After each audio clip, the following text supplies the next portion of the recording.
Welcome to Let's Talk Nutrition. Thanks for tuning in today. Gary's going to tell you how to connect. We love it when you connect. You can reach us at 877-897-8255. That's 877-897-TALK. Dr. Garko's personal email is drgarko@letstalknutrition.com.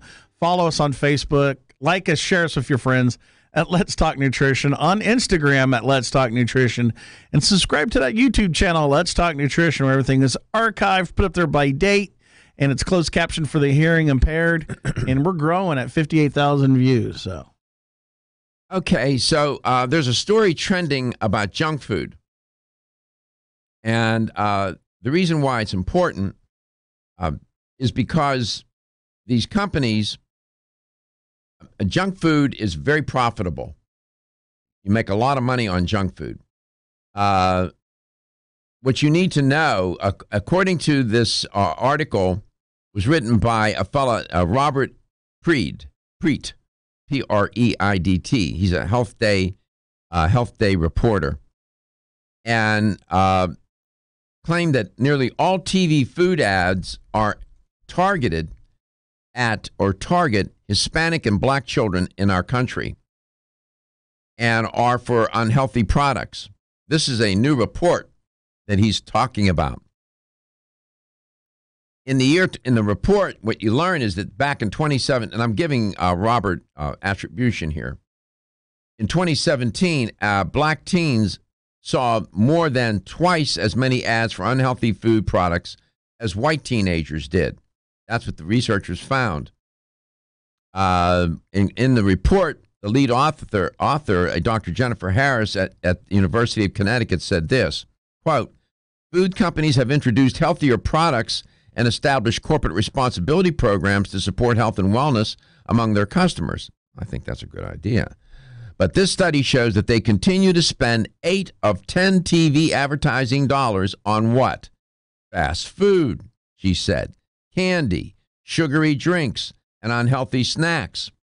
She continues, with even more advertising for these products targeted to black and Hispanic youth. Close quote. You know, that's not an accident. That's by design. Somewhere in these food companies, on some particular day in a boardroom, they're having a meeting about what they're going to do in the marketing. And that comes up. I've been in meetings as a consultant with companies and helping them with their marketing. And to hear them talk, I mean, you know, these kind of decisions are made. That just didn't happen by accident. That's by design. It wasn't by default. It was by design. In this report that was released yesterday, the researchers looked at analyzed advertising by 32 major restaurant, food, and beverage companies that spent at least $100 million or more on advertising to kids and teens in 2017. They were part of the Children's Food and Beverage Advertising Initiative. This is a voluntary program that sets standards for food and advertising aimed at children younger than 12. Fast food, candy, sugary drinks, and unhealthy snacks accounted for what? 86% of the food ad spending on black targeted TV program. 82% of ad spending on Spanish language TV. How do you feel about that? Is that business? Is that business as usual? Why do they target those minorities? If you had to guess, you have an idea about that? low income. Low income. Food is cheap. You can eat a lot of it for a few dollars, far less than what you would pay for normal food, healthier food, normal food. That's how aberrant I see junk food. Yes. Over the nearly $11 billion, listen to what I said, $11 billion spent in total TV advertising in 2017. $11 billion. $1.1 billion was advertising in black and Spanish language TV programming, according to this new report. Now, these kids, these teens, these children and teenagers are at a deficit. They're starting off life. They don't have, other kids are playing with 52 cards in the deck. They can play the whole deck. These kids, no. They got the Joker and a pair and 2 twos. And we're asking them to sit at the table and play the game. They can't. And now we're going to target them, and one of the most important things in their life, the food that they're going to eat, which is going to help shape their bodies, their brain, their health. Food is not just food, man. Food has an impact on the destiny of people. You watch Univision or Telemundo and I watch the soccer games. I do. Okay. And I've seen that now. I've seen there's an increase in fast food during the soccer games and the advertising. We just had, I better not talk about that. I know there's a certain company that does a basketball tournament every year in low-income neighborhoods. Mm-hmm. The study found that food companies increased their black targeted TV ad spending by more than 50% in 2013, 2017. Why do you think they did that? Because they want to feed the people that are financially challenged? No, because they're trying to make a profit off of these people. I understand business. I get it. 100%. I have no problem with people making money. Have at it. Choke on it. Go ahead. I don't care. Good luck. It's capitalism. It's okay. It's good. But, at some point, the means does not justify the ends. And you just can't, where is your corporate social responsibility? How about if you targeted those groups with better health choices? How about that? Oh, there's no money in that. That's going to cost us money. Well, no kidding. Makes me mad. It's not right. And these people are unaware. And I told Gary the other day, and I shared with you, somebody asked me, well, what about the parents? Don't they have Ruffino brought it up. What about the parents, their responsibility? And my comment to that was, some of these parents grew up on fast food. They don't know any different. They were the victims of that kind of advertising. All they know is fast food. And so what they know is what they teach and give their children. And so it's one generation after another that's passing on this way of eating. I just wanted to bring it to your attention. We come back, I'll tell you, we're done for somebody very special. I'll share it.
we're introducing a feature on the show called Whatever It Takes. And so today's the first day we're going to do that. And as time goes on, we'll have more production values associated with it. But I thought about this yesterday, and sometimes you just have to do whatever it takes to get something done regarding your health, wellness, and well-being. And so I came across a story today that fits into this category about do whatever it takes. And, again, you have to take charge of your health, and you may have to do whatever it takes. So there's this boy. He lives in North Carolina. And he's a lovely boy. He's 8 years old.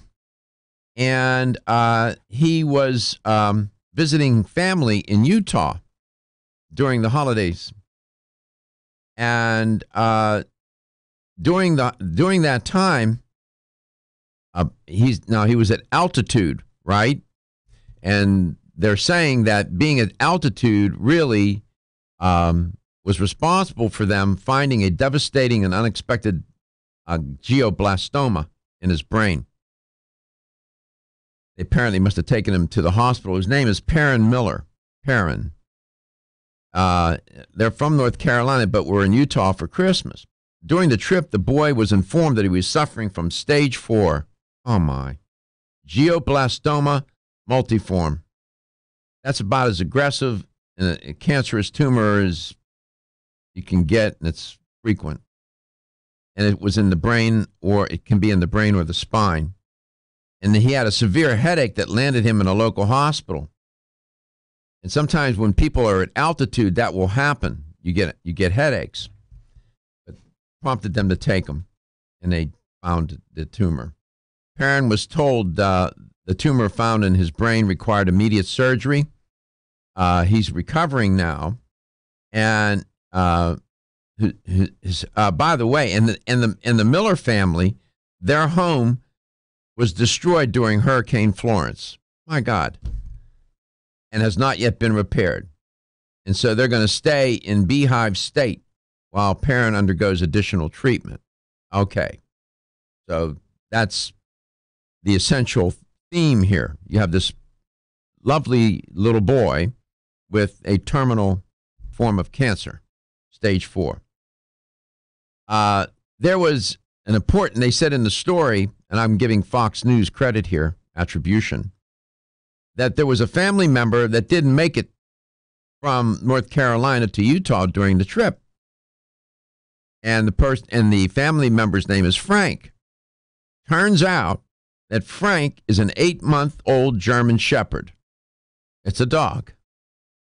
And Perrin's grandmother, the boy's grandmother, Donna Javaris, went to Facebook and put out the word on social media if anybody could transport the dog to the family without paying the $3,000 it would take to do that, to ship the dog. They didn't have $3,000.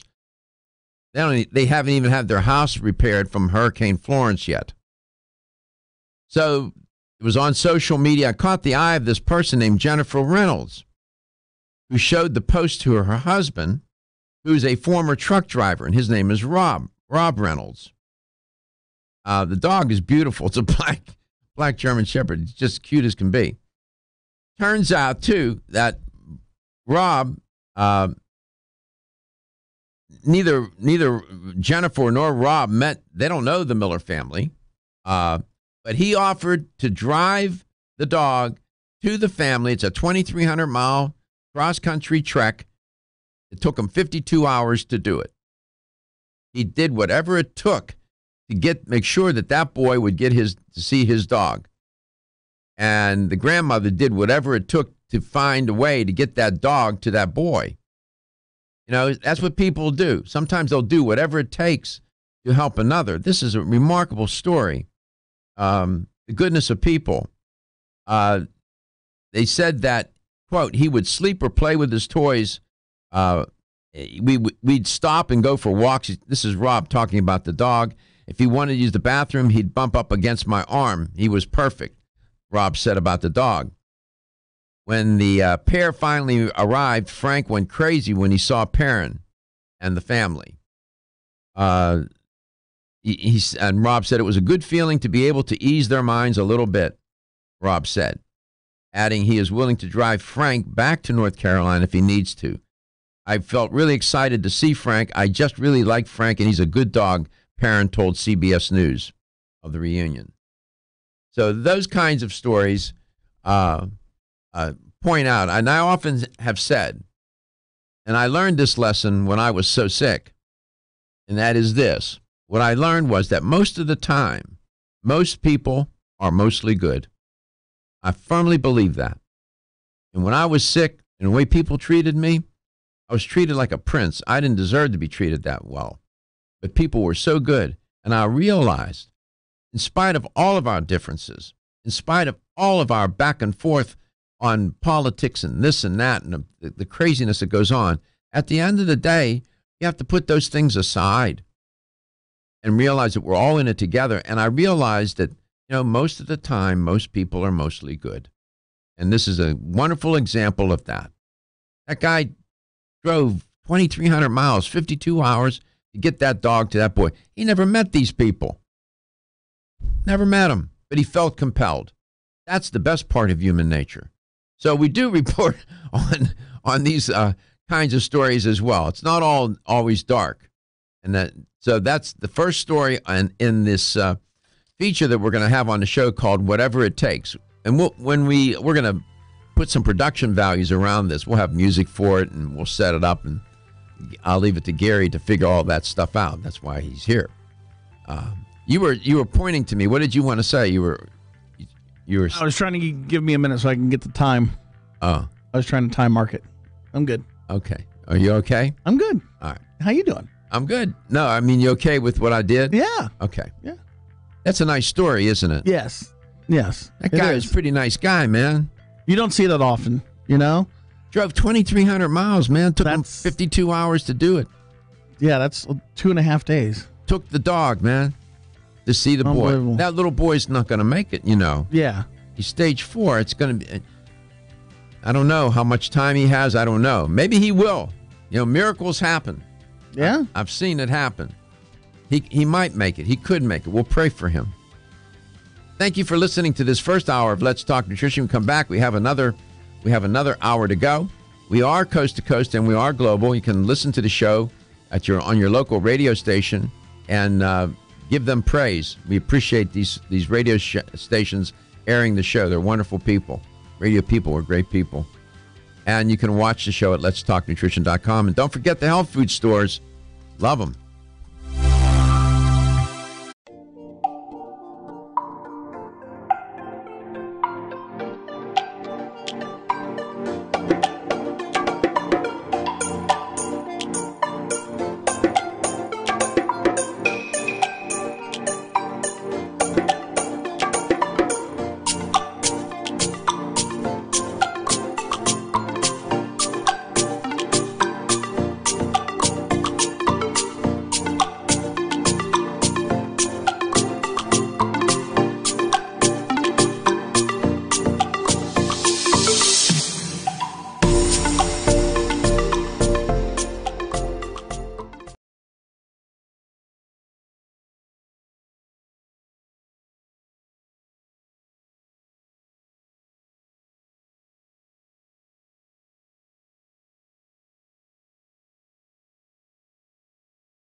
the show. Welcome to Let's Talk Nutrition, the 2019 edition of LTN, coast to coast and globally. Thank you for stopping by today.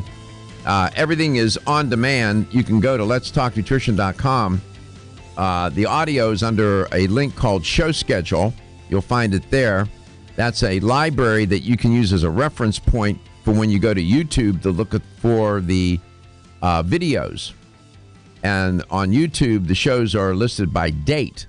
So if you want the title for that date, you go back to LTN and look at Show Schedule, and you look up that date, and you'll see what the topic was. We got over 58,000 views on YouTube, and that's great. Andrew Hochek is my guest today. Nice to have Andrew back. We'll get to him in a minute, but I want to go directly to Jenkintown and talk to Mike. Mike, welcome to the show. Good morning, Dr. Garko, and thank you for taking my call. My pleasure. Go ahead. I got a question about prostate cancer. Okay. What's your question? It's what kind of treatment you recommended? It depends. It depends on, there are several approaches to this. Depending on, your physician can provide guidance. Fortunately, prostate cancer is is slow growing. So, and one approach is what they call watchful waiting, where you just sit back and you monitor it. You get your PSA done, and your urologist keeps track and monitors to make sure that it's not getting out of hand and metastasizing to other parts of your body. Another approach is, there are different treatments here. One is a prostatectomy, where they remove the prostate completely. That's not, and if you're going to go down that road, you have to find a surgeon who has done thousands of these. The contemporary surgical approach, a lot of the surgeons are doing it robotically.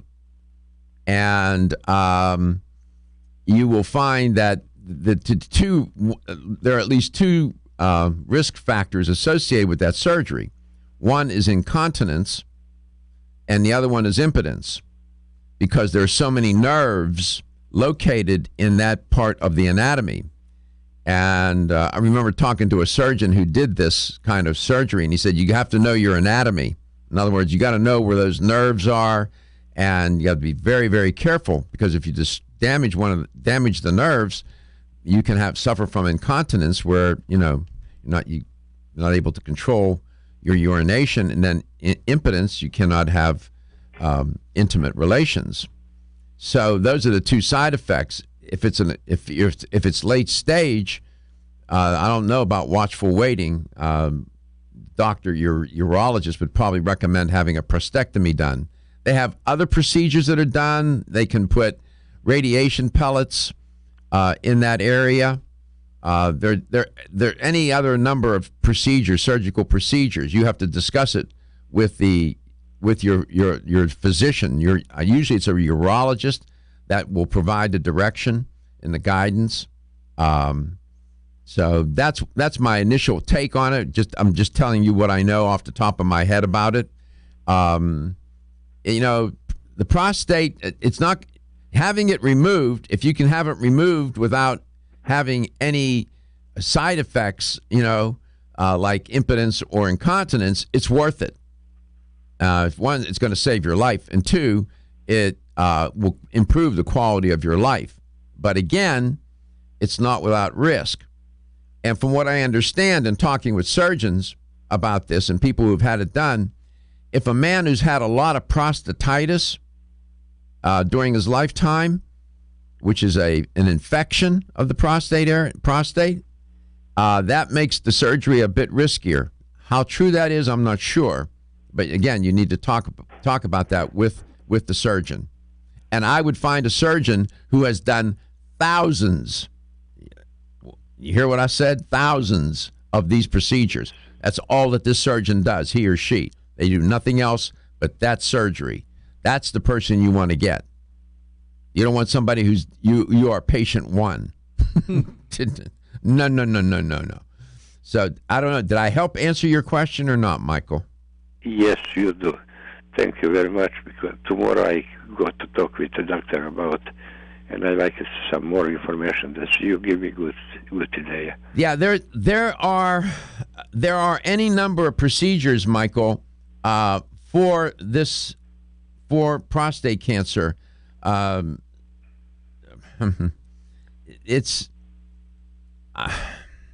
It depends on what stage it is. Do you know what stage it is? I don't know. Only what I know is it's aggressive cancer. So. Okay. All right. Well, you go and you just got to get the facts. There are websites that you can go to. Some of these cancer clinics, like Moffitt Cancer Center here in Tampa, Florida Cancer Specialists. There are any number. I know you're in the Philadelphia area. They can do high dose radiation therapy. They can do robotic prostate surgery. They can do CyberKnife radiosurgery. That's radiation with CyberKnife where it targets. I mean, they can do any number of things for prostate cancer. They can do pellets, radiation pellets, but you need to talk with the doctor about the best option for you. And if you're not satisfied with that, then you find another doctor and discuss it and see what that doctor says. But will you let me know how you're doing? Very good. Yes, I will. All right, and I wish Thank you very much for your help. I wish you the... God bless you. Have a beautiful day. All right, thank you, Michael. When you get diagnosed with cancer, let me tell you something, and I'll tell you from firsthand experience. You sit there, and as soon as you hear that, everything changes forever. Your life will never, ever, ever be the same, for the better and for the worse of it. And, Michael is, he's one of thousands of people every day getting diagnosed and from some form of cancer. It's the bane of humanity. And terrible. And it's an unforgiving disease. It has no mercy, man. It doesn't care how famous you are or infamous, rich, poor, black, white, green, yellow, from Mars or from wherever. It doesn't care. And it's unrelenting. Unrelenting. Yeah, I could talk for hours about it, and I do, but I won't do it today, about the experience and what it all means.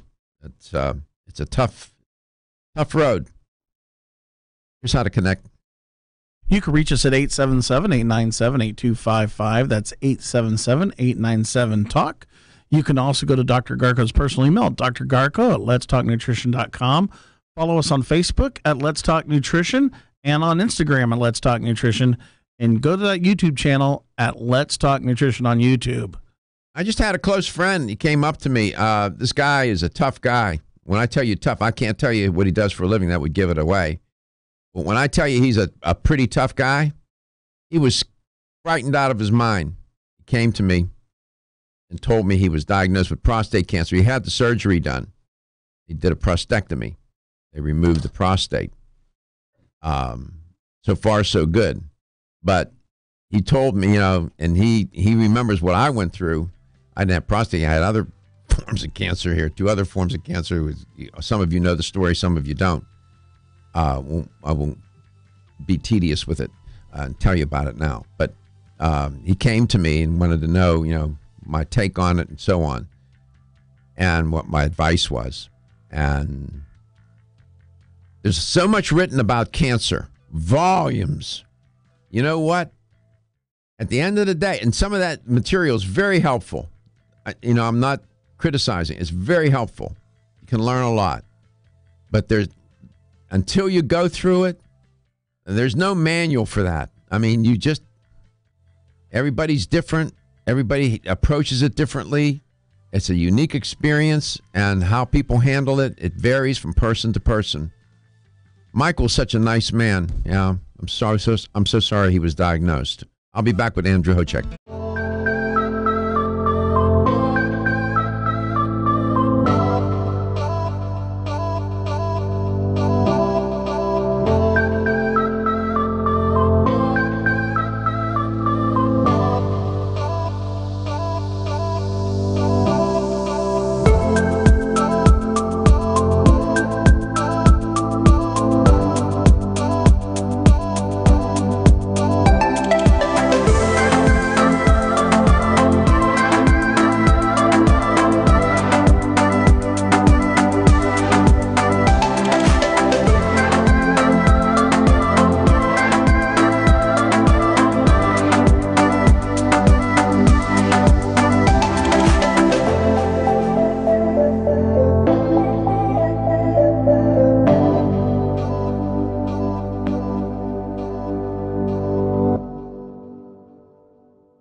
hour of the show.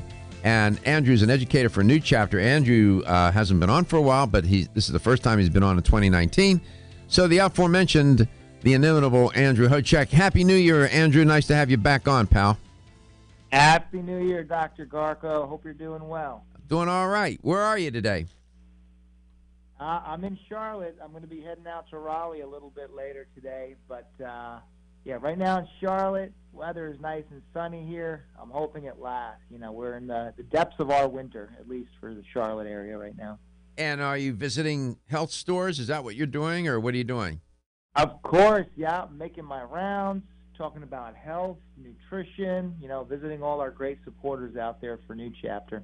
You know what you should, if you could, I know you have an agenda that you want to share, have with each of these store owners and managers and whatnot, but you can tell them that they can call the show anytime they want. A lot of stores play the show in the store. We have, we have a store in Clarksville, Georgia that does that, and other places around the country where they will air the show in the store. In Clarksville, in a store called Ada Zinc, they put it up on a TV screen, and they have a little tables and chairs sitting in that area, and people sit and watch the show during when I'm on. Olive Leaves in Panama City? Olive Leaves, yeah, Panama City. And so you can tell them that, and they can always call the show. They don't need a reason. They can just call to say hi, or if they're listening and watching, if I'm talking about something, they want to comment on it. Be happy to share with the audience where they are and who they are and what they're about. So just want to let you know. That's a great idea. I'm gonna ask them to tune in and definitely call in with questions and things. They can always. Great show, very informative. No, they can. Yeah, it's a wonderful. From a business point of view, it's a great sales and marketing tool. You're airing the show in the store, and people hear me talking about certain things. It gets their curiosity up, and store owners tell me that people end up listening to the show as regular listeners and buying the products. So it's a good technique for business. So you might tell them that. I welcome them. I don't care who they are, where they are. I'd love to have them call. Andrew, that's a great idea. Now I'm definitely going to pass it along. Thank you. Happy New Year. Anyway, your family's good.